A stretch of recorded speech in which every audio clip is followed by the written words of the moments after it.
to shift gears just a little bit to talk about the technology, because this is, we are focused on technology in these different podcasts and how technology sort of plays a part in you fulfilling those visions, right? You have that, okay, I need to tell this story. It resonates, but then I mean, I don't think you're just sort of setting up the 360 camera in the middle of a stage and be like, and then we're going to move around it. Like, you have so much more impact and thought about it. And if you could talk about sort of your approach to technology, that would be great.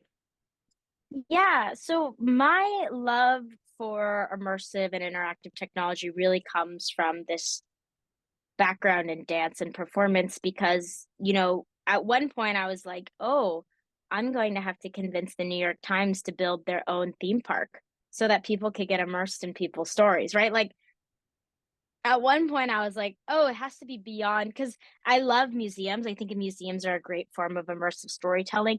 What tends to happen with certain museums is they're very much focused on macro storytelling, so they're focused on, like, one big piece of story throughout history or throughout, a certain subject or topic, and I love micro storytelling. Like, I love the idea that the more specific a story is, the more universal it is, and so I was like, what if there was a theme park that was like this rotating space, very similar to a museum, but also a super immersive via a theme park like experience where you could really experience people's stories, right? Like, I was just thinking about this and realizing, the physical reality is very limiting. Like, building something, having a physical space, like even, working on museum exhibits or galleries or installations or even at film festivals, like physical reality just takes time and energy.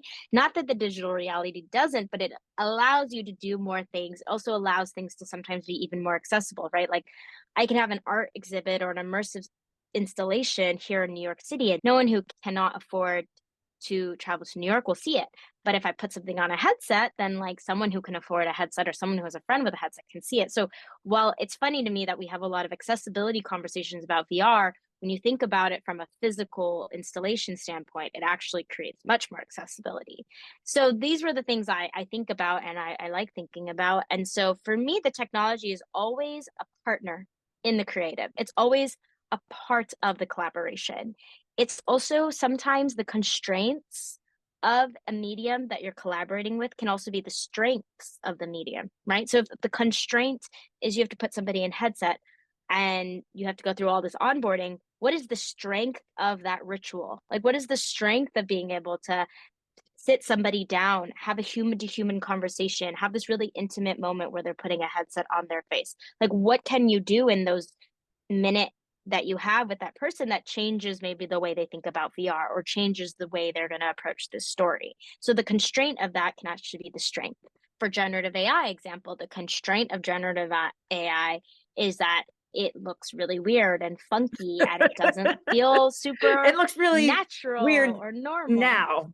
That's the other thing. It's Yeah, just really that's the now. other thing. But very similar to VR, right? I remember in 2016, everyone was like, don't move the camera, you're going to make people nauseous. And that's true. Like, we didn't move the camera because we were worried about making people nauseous. But now in Mahal, I move the camera everywhere because now we understand why you don't move the camera, but we also understand why you can move the camera. And we have better headsets and we have better technology. Well, with generative AI, I was like, I don't want to do a live action, real world person narrative experience. It's just not quite there. It's going to make people unsettled. And the whole part of my generative AI film is I don't want people to feel unsettled. I want people to feel like they watched a good film, right? I don't want them to see the technology. I want them It's to great. I experience mean, the that's story. so great. It feels like the uncanny valley for avatars, right? That you go like, Mhm. oh, this feels, that feels, and it's sort of, we're in the equivalent in a generative AI storytelling. But that's so great that you had. So how do you avoid it with the technology? Like, how did you make sure to avoid it? Yeah, so I just leaned into making a really fun, adorable world using papercraft as my inspiration. So instead of doing live action narrative, right, even though it's generative AI, even though we could show off all of these possibilities, I wasn't interested in showing off possibilities. I was interested in creating a really compelling, interesting story, which goes back to the guest experience. It goes back to somebody sitting in a theater watching something.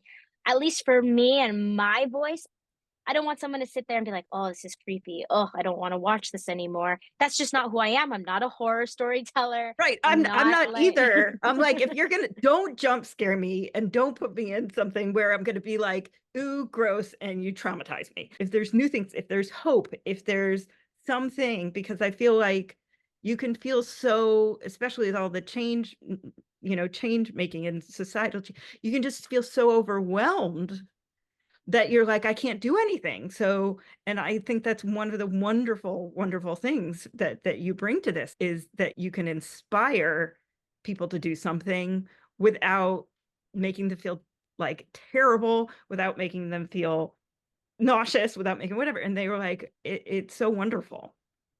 Oh, thank you. Yeah, I think my whole approach really is honey versus vinegar. Like, even if we're talking about nuclear weapons threat or domestic violence or surveillance technology, or we're just watching a cute little generative AI animated short film, I think the approach of honey to be able to bring somebody in and be like, let's meet halfway, let's figure out where you are, let's find what you're interested in, whether that's interactive with VR or that's just immersive or that's just with the medium of saying generative AI is really scary, we don't know where it's going, but here's a story that you can watch that you don't even see the generative AI unless you knew you were looking for it, right? Like, there's just so many ways that, to me, everything I do is like a web, it's interconnected. So somebody on the outside looking in there be like, this woman is so random. Like, she has a No, VR it's animated not. It is all series. connected. This is why I have Yeah. like multiple pages of like connections. And I was like, in doing that, I was like, am I making connections that aren't here? So I'm glad that at least that I didn't. It is interconnected. Yeah, because whether you're working with a medium like generative AI or VR, that very much is about not just the social impact of like maybe the theme or the topic you're discussing, but also the fact that you're exposing people to this technology that they might be wary of. You're making social impact. But even in the realm of like traditional films, like let's say, one day I direct a Disney film or a Pixar film, you make a social impact because those films are seen by so many people. So what is the emotion or what is the feeling you want people to walk away with? You wouldn't want people potentially walking away feeling like the world is beyond saving. Like, that's not my voice. That's not who I am as a person. Again, I grew up fatherless. I grew up as the oldest of six kids. Like, I didn't think I could have a creative career. And like, I've come and I've made it my own, and I'm standing in my own like voice in my own self, and like have learned so much the last few years about who I am and what I want to do, that like it would feel hypocritical for me to try to create something like that versus creating something in that authentic voice of like, there's hope, there's acceptance, there's beauty in this world. There can be a lot of dark.